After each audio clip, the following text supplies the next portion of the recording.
Because I'm making this a kind of a rule in 15 minutes each time, I'm talking about Dickie Scruggs and how I met him in the beginning. Trying to make it brief because I've talked on this issue a little bit before. And my take on Dickie was he was a it was extremely busy, and my take on the lawsuit in Mississippi was it was extremely under the wire, so to speak, in terms of its sophistication. And yet, I talked more with Bozeman than with Scruggs for about a week and a half or two. And so we're putting this in the context of what was Dickie's role. He had no real concern for the issues in tobacco from my point of view. I don't think he knew much about it except what he heard from the nasty things that had happened to Don Barrett. He knew a little bit, maybe, from Bozeman's conferences, but Dickie didn't really. I mean, he jumped from one thing to another, and he was always on the phone with Mike Moore. And that seemed to be the only person who would be on the phone with him, according to Charlene Boshart. She was his personal secretary. Okay. So we began again, and I met him twice. He's given me a job. I don't know what the job is actually going to be. I started a couple of weeks in there, and then all of a sudden, things change. And so from there, we have a divergence into another area. We're pumped up a little bit. I'm getting acquainted with these guys. I like them. They're not bad people. As a matter of fact, up until a point, I'm watching and waiting. And there are only two people that I really know, Bozeman and Scruggs. And Bozeman is just more or less I would call him the scribe. And he's nevertheless a very talented man, I'm sure. And so we spent a lot of time talking. And after that, So, after some time working there, how did Dickie Scruggs learn of the documents?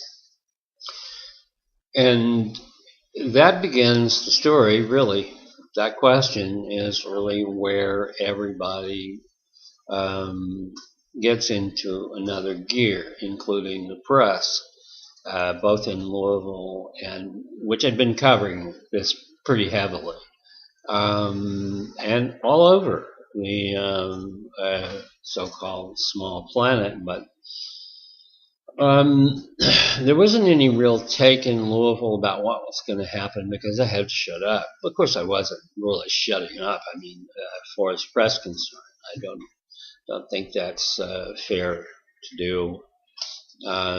But the order was in effect, and so I made it very clear um, to Scruggs that the order was there, and if he didn't know about all of what had occurred in my lawsuit in Louisville, Kentucky, which would continue to go on, he would have to know something about the press. And as he said, in terms of Don Barrett's acquaintance, Don Barrett had more knowledge probably because he was on top of tobacco, and this was not something that wasn't.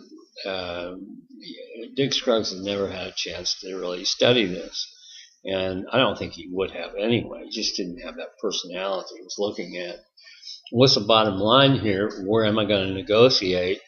He's not going to litigate anything. And I liked his personality, his charm. He was winning and very. It was he was a sailor, and he had a good attitude, but he was a little bit standoffish. And Bozeman was the scribe, as I say. He was taking down notes, and I was talking to him about Chipolone and various things. So when we had our luncheons every day, and I don't know, I developed this sense of uh, I don't know if it was sympathy or a kind of vague sense of you're a person who is a person on the move and you want to be somewhere. But the most striking thing about Dickie was, to me, uh, he simply looked perfectly suitable when he would go and get a second helping of fried okra. And for the southerner, fried okra and catfish and whatever was kind of humbling. And when I heard him talk about, well, when I turned a millionaire and I made a million, everybody laughs at my jokes. Before that, nobody was laughing at my jokes. I never heard too many jokes from Dickie, but I wasn't immune to the fact that he was a very stable man. He projected himself with that kind of remarkable poise, which was military poise. And so one day, Dickie's over by the sneeze guard, and I'm looking at some kind of apple pudding or whatever. Peach cobbler. Wasn't it a peach cobbler? I don't have any idea.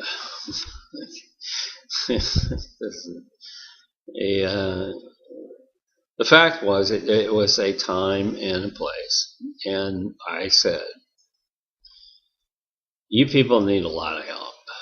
There's no way in the world, under the theory that you have, and all of this that you're believing is going to happen, it's going to happen. It's not.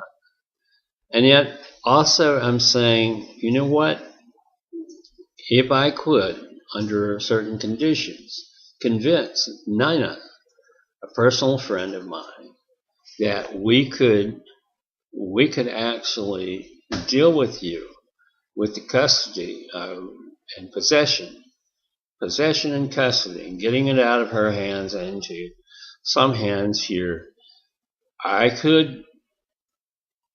I'm going to break the law here, and I'm the first one to bring up it was more of a unilateral, but by God, it was junk done.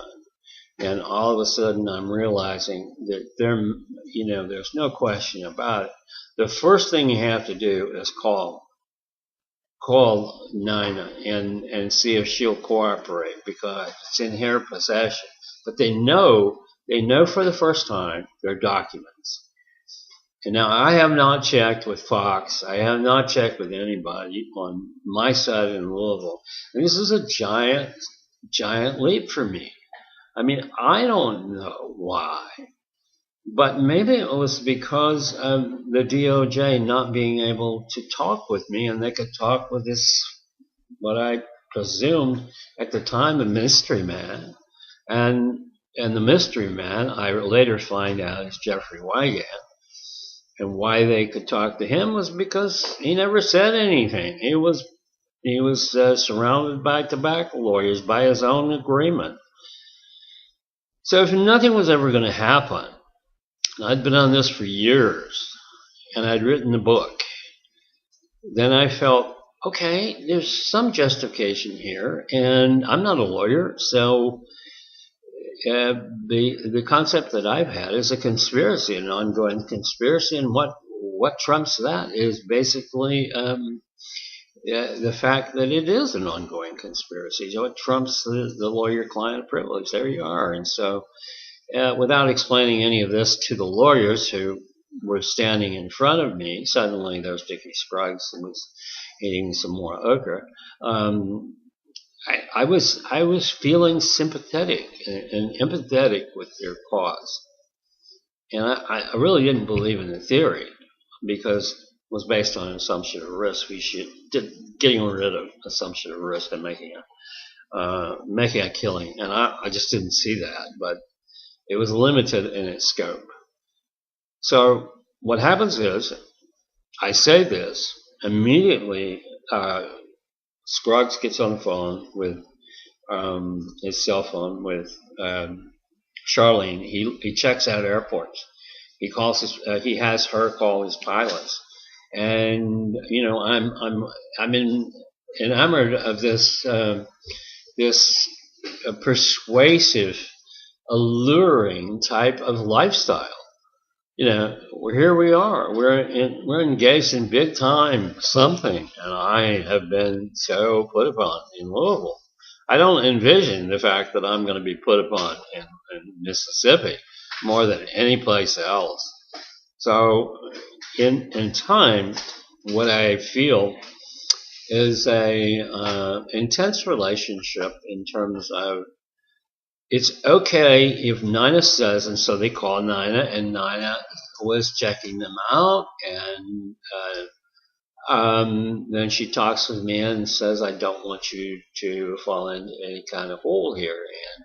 And so she's given instructions where the private airport is in Orlando, which is where she kept an archive of documents that I'd been giving her for years, and obviously she was one of the people who held documents at that time. There are still people out there that have some documents that I don't even know about, or I don't even know what they are. But So what agreement was made about the documents? In essence, one agreement was, and the principal agreement was, that I have custody of them. And the custody was going to be discussed with Nina. And by the time we got to Orlando, and Dickie Scruggs, he was almost elusive in terms of, he was elusive. He was avoiding the facts that there was an issue here where he was actively pursuing as an agent of the Attorney General.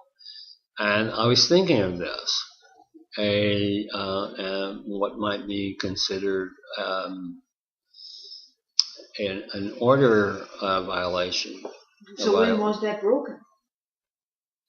When was the order broken? Yes. The moment he said, "I'm firing up the jet, and we're going." And at that moment, were you caught off guard? I was caught off guard with the idea that this was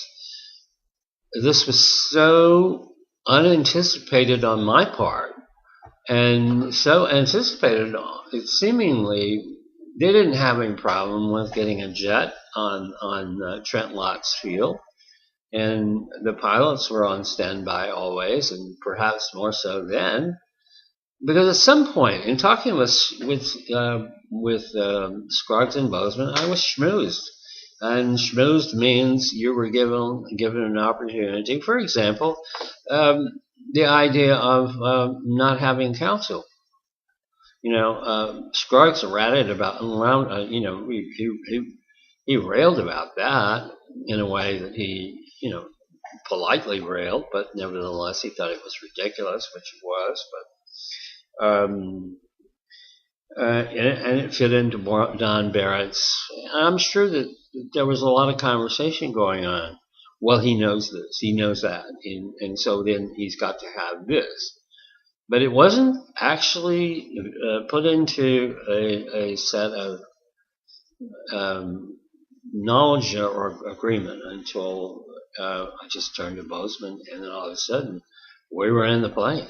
And in the plane also was Diane, Dick Scruggs' wife, and they were going to be dropped off in the middle of, I think it was Destin, Florida, but bad weather prevented this, and so we went on. We landed in Orlando airport, private airport. All of this was arranged within a matter of minutes, and I just drove to the airport, and when we landed in Orlando, it was a straight flight, and I could see Nina's car, which was an old Subaru type car, and then she just walked toward me. We met in the middle of the field toward going toward the concession or where the pilots set up, and that was essentially where everything began. I didn't even see the documents moved into the plane, and I believe that was done by the pilots, or I assume it was, but I didn't see it going from one place to another.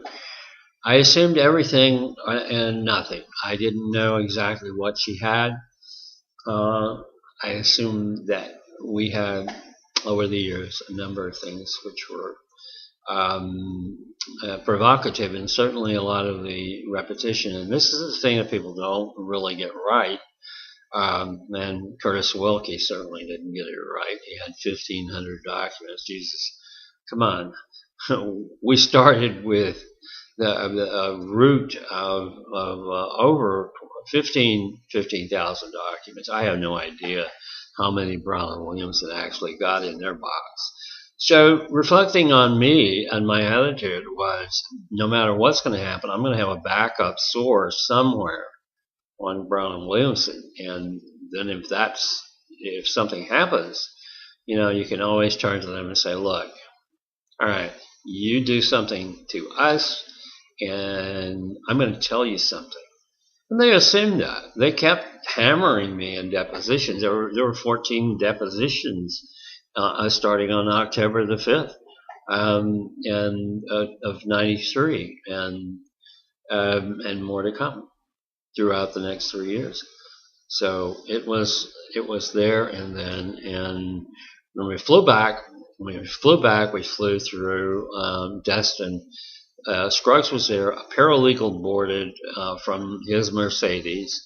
He took off the Mercedes. She got on a plane and she flew with us to Pascagoula. There was Nina, the paralegal, the two pilots, and then no Dickie. So he never really touched anything. He just was like a little, what's going on here? He never said anything or did anything. And so we rode back to Pascagoula, got off at Trent Lott Airfield, and then got in my old truck. And later on, we began to think, what happened? What had gone on? That was it.